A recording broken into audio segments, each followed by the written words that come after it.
Happy Wednesday to all of you watching Tommy Maroon Sports Show for episode 28. Hard to believe I've been doing this for, 6 months now? Started in late June. Here I am in early February, July, August, September, October, November, December, January. Wow. Time really flies when you're watching Tommy Maroon Sports Show. It's so much fun, and you know why it's so much fun? Because we always answer that trivia question I asked last week. And speaking of which, here it is from last week. Who's the only special teams player to win Super Bowl MVP? Who else stands the 1991, I believe, Heisman winner Desmond Howard? Super Bowl 31. The only reason why he won Heisman was because of his Heisman pose, as I do it really terribly sitting down against Ohio State. Of course, that was pretty infamous for Buckeye fans, but I'm not talking Buckeyes. I'm talking high school basketball right here, right now. It's going to be fun and stuff. We're going to start off with the boys' scores from last Friday. A lot of excitement there. Aurora won it, and I just noted that I did not bold the winner. So, yeah, Aurora beat Roosevelt in good rivalry, 44-41 victory. Copley took down Barberton 65-57 on the road. Revere had a big fourth quarter comeback to beat Highland 58-52, a tough game to watch, as only 2 points were scored by Highland in the last 7 minutes, or in the fourth quarter, 0 in the last 7. Boardman was able to take down Talmadge 71-49. Brecksville beat Cuyahoga Falls 53-40. Hudson beat Nordonia 43-41. And in a big win right there, Twinsburg was able to upset North Royalton 64-58 and still beat Wadsworth 46-37. I think it's worth noting a game outside the Suburban League. One of the biggest games in the state was when Mentor played Medina, a big battle for their conference, forget the name of it, at Mentor. And so it was 80-78. Medina's guy misses the second free throw shot. Mentor grabs the rebound. They pass it for 3. A buzzer beater to win it. Absolute chaos ensues on the court when all the students run onto it. It was pretty crazy from what I saw. But, of course, girls scores. Strongsville beat Aurora 54-52. So there's that. Of course, Aurora beat Highland on a controversial possession call. But you know what? I really have to salute Aurora for that game. They really showed us who's boss in the American Conference. But you know what? Both teams are really great. One team had to lose, and unfortunately it was Highland. But you know what? I still love both these teams so much. I can only wish the best for both of them. And, of course, speaking of girls' scores, Revere was able to take down Kenmore 58-42. Euclid beat Roosevelt 42-41. Norman D beat Brecksville 39-34. Nordonia continuing their hot streak, beating St. V. St. M 56-43. Wadsworth took down Big Buchtel 42-34. What to look for next year? I meant what to look for next week. Excuse me for that typo. But next week, even though we're closing in on the next year, Revere has wrapped up the American Conference. Twinsburg has made the National Conference interesting, but despite that, Royalton's still holding on to the National Conference lead. And in the American Conference, Aurora has wrapped up American Conference play. They will, I believe, clinched. And Highland can still win if Aurora drops their next 2, and Highland beats Copley and then Talmadge. A little far out of our reach, but you never know. You just never know. Actually, I don't think they... Oh, yes. Never mind. But as I was saying, girls basketball tournament is set up. Many schools going to be competing and stuff. For Medina, that will be at Medina High School. Big gym from what I've seen. And as we all know, all Highland games now, including the playoffs for girls basketball and maybe boys basketball, depending on the location, right here on the Highland Horn Sports Network on YouTube. Make sure you subscribe to it. So far, I have 11 games under my belt.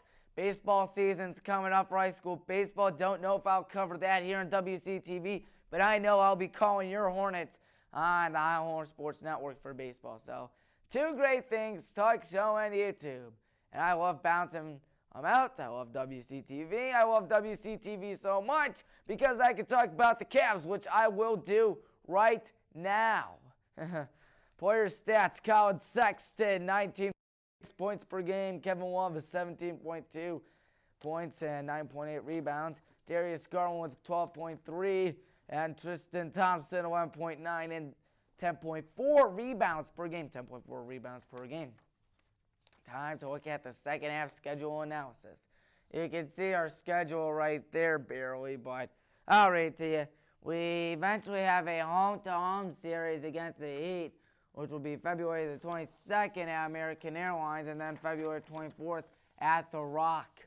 5-game homestand for your Cleveland Cavaliers, the Pacers, the Utah Jazz, the Boston Celtics, the Denver Nuggets, and the San Antonio Spurs. Spurs have been spurring out of competition like I did there. They've been having their struggles. 6-game road stand later on, which will be against the Bulls, Hornets, Hawks, Rockets, Magic, and the Pacers. 5-game West Coast road stand. That's right, the Western Conference against the Jazz, Suns, Kings, Trailblazers, and the Warriors, which I believe represents all, well, no, not all of the, what do you call it, or I don't know. But anyways, final home game is against the Nets, and final road game is against the Hawks. So the two worst teams of the American Conference, or Eastern Conference, fittingly play each other on the last game of the season. Time to look at the scores. Cavs against the Raptors. The big, bad Raptors won that 115-109. Of course, Toronto went to 34-14. We went to 13-36. Serge Ibaka, he's been doing a really good job for the Raptors. 26 points. Kyle Lowry, 23. And Pascal, that's right, Pascal Siakam, 19 points.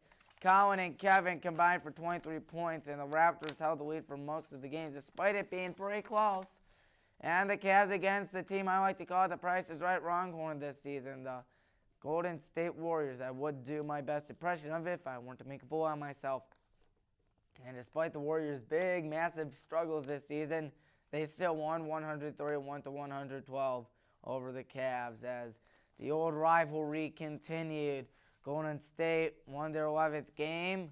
We fell down 13-37. Glenn Robinson III, 22 points. D'Angelo Russell had 19 points, 8 assists, 7 rebounds. Colin Sexton had 23 points. Kevin Porter Jr., 19. Kevin Love, 14 points and 11 rebounds. Warriors held the lead for the whole second half. So another chapter was written in a now sputtering down rivalry of Cleveland and Golden State, but nevertheless, still one of the biggest rivalries the Cavs have. I mean, think about it. Big rivalries of the Cavs. Pacers, Bulls, Warriors, I'd say. Cavs against the Knicks. Two bad teams going at it at the Rock, and the Knicks won it 139-134. So, yep, that's what happened in overtime, by the way. Knicks won 15-36. After that, Cavs went down to 13-38. Marcus Morris Sr., 26 points. Julius Randle did Julius Randle-like things for a struggling Knicks team, 20 points, 8 rebounds. Elfrid Payton, who would thunk it? Elfrid Payton had a triple-double, 17 points, 11 rebounds, and 15 assists. Absolutely crazy. Kevin Love had 33 points and 13 rebounds, and Colin Sexton 29 points. Third time we have had an overtime game this season, and yet another high-scoring ball game in the NBA. Last week, if you remember, I had a big Super Bowl preview on fun stuff, so I need to recap the Super Bowl because it was a big one. Kansas City Chiefs and the San Francisco 49ers, the Chiefs, have won the Super Bowl, as we all know, 31-20. The Super Bowl MVP goes to Patrick Mahomes, who had a great game. He is the youngest player in NFL history to win MVP and Super Bowl MVP. It's the Chiefs' first Super Bowl victory in 50 years, and they just had the parade earlier today in downtown Kansas City. Mahomes 26 for 42, 286 yards, 2 touchdowns, and 2 picks. Damian Williams for the Chiefs really had a surprisingly good game. Never really thought he'd do it, but he did. 17 carries, 104 yards, 1 touchdown. Tyreek, the free kill. 9 receptions, 108 yards. Definitely living up to that nickname as he is making all the defenses go freaking out over him because they're like, how do we guard him? And you can't sleep on Sammy Watkins. 5 receptions, 98 yards. And there's Travis Kelce right there. Kelce had 6 receptions, 43 yards, and 1 touchdown. Of course, there was Jimmy Garoppolo who went 20 for 31 and 219 yards, 1 touchdown, and 2 interceptions. Raheem Mostert had a pretty decent game. Wasn't anything close to what he had against the Packers, but still 12 carries, 58 yards, and 1 touchdown. And Deebo Samuel had quite a game to remember. And by the way, this is a beautiful trick play. Everybody just spins, and an easy first down by Damian. Anyways, Deebo had 5 receptions, 39 yards. He also had 3 rushes at 53 yards. You saw 2 of his rushes right there. And look at Patrick Mahomes. He did that unbelievable play. I mean, what he does is that he does the option. He pretends to pitch it out, then jukes out the man, and scores a touchdown. That's what he's been doing all season long. Robbie Gould had a 38-yard field goal that you just saw, first 3 points. And, of course, Damian Williams had that direct snap. That great trick play, good play calling there by Andy Reid. And you saw Mahomes' rushing touchdown. And, of course, later on in the second quarter, I don't know if this will show right there, but Kyle Juszczyk, a Cloverleaf graduate, had a 15-yard touchdown reception in the first quarter. Of course, Cloverleaf used to be in the suburban wing, but they left. It was the 4th time we saw a tie game at halftime. It was 10-10 at the half. The last one was the epic Super Bowl 49 in Arizona where Russell Wilson threw an interception 1 yard away from the end zone. How ironic is it that Russell Wilson, arguably the greatest quarterback in Seahawks history, threw an interception? I mean, still, you can't discredit him. As I mentioned, he's one of the best quarterbacks Seattle has ever had. He's really good. I'm getting off topic. 49ers were up 20-10 heading into the 4th quarter of play, but then the Chiefs got it going. Patrick Mahomes had a go-ahead touchdown pass to Damian Williams in the 4th quarter, and then Damian had a 38-yard touchdown run with under 2 minutes to go that put the game on ice, and Kendall Fuller had an interception with like under a minute to go, and it wrapped up everything at Super Bowl 54. And with that, the Chiefs became the first team, or the second team, I should say, to win the Super Bowl after trailing by 10 heading into the 4th quarter. The other team, who else? And the Patriots. The almighty, scary New England Patriots. I believe they did it twice, at least 10 points or higher. Super Bowl 49, that was an epic one. Super Bowl 59, even more epic. I mean, this one was a great Super Bowl. And Mahomes, after winning Super Bowl MVP, he has proven that there is no such thing as a Madden curse.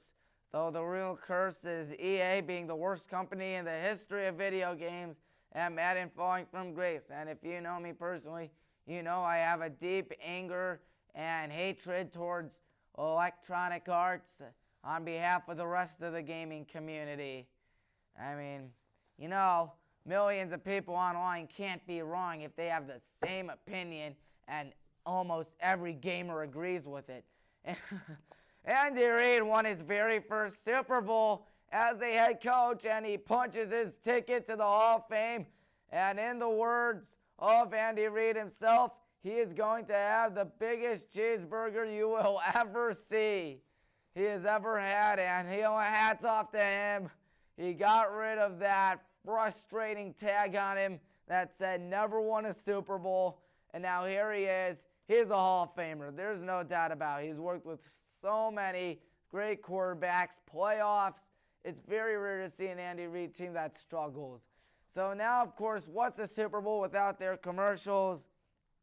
And Excuse me while I get serious. Planters had the best commercial, as I try to keep a straight face for this, but it's about Mr. Peanut, who passed away like a week or two ago. Rest in peace, Mr. Peanut. April 1916 to January 2020. That happened right there. The Nutmobile fell off a cliff while trying to swerve around an armadillo on the middle of the road. Matt Walsh and Leslie Snipes were in the Nutmobile when the accident happened. The trio were barely hanging on a branch after the accident. Leslie and Matt debated on who should let go, and both agreed it should be Mr. Peanut. And despite their warnings, he still let go anyways and died when the Nutmobile exploded. He looked really good for being 103 years old. In fact, folks, I made a special tribute to him on my phone. I don't know if you could see that. I'll turn up the brightness. But it's Mr. Peanut. Oh, too bright. Mr. Peanut. Rest in peace, Mr. Peanut. Bartholomew Richard Fitzgerald Smythe. There he is, my cartoon right there. You can see it on your screen now. April of 1916 to January 2020. And the epitaph says he looked really good for being 103. But that was about a week ago or 2 weeks ago. The Super Bowl commercial revolved around his funeral. Mr. Clean and the Kool-Aid Man and the Oscar Mayer Wienermobile were at the funeral. Matt and Leslie were also there. Leslie was eulogizing the Peanut who saved his life. The Kool-Aid Man right there, right next to Mr. Clean. He cried on a mound of dirt while saying his famous catchphrase, "Oh yeah." And that tear caused the plant to grow, and literally the entire world just stopped. And the plant created Baby Nut. He made a lot of dolphin noises that nobody understood. So is it Mr. Peanut or is it someone else? I don't know. But regardless, though he may not be alive today, his baby version keeps him alive in spirit. Actually, the planners guys said that it's supposed to be a parody of how Avengers characters die like Iron Man did. You know what? No more spoilers. Everybody's seen the movie now. As Johnny Gargano said, Baby Nut, Baby Groot, Baby Yoda from the Disney Plus series, Baby Groot, and now Baby Nut. We are in the golden age, my friends. So, of course, tried to keep a straight face during that. It failed, though. So, time for my trivia question as usual. Who has won the most Super Bowl MVPs? And we'll reveal it next week. Till then, we will have a moment of silence for Mr. Peanut. Thank you all. See you next week.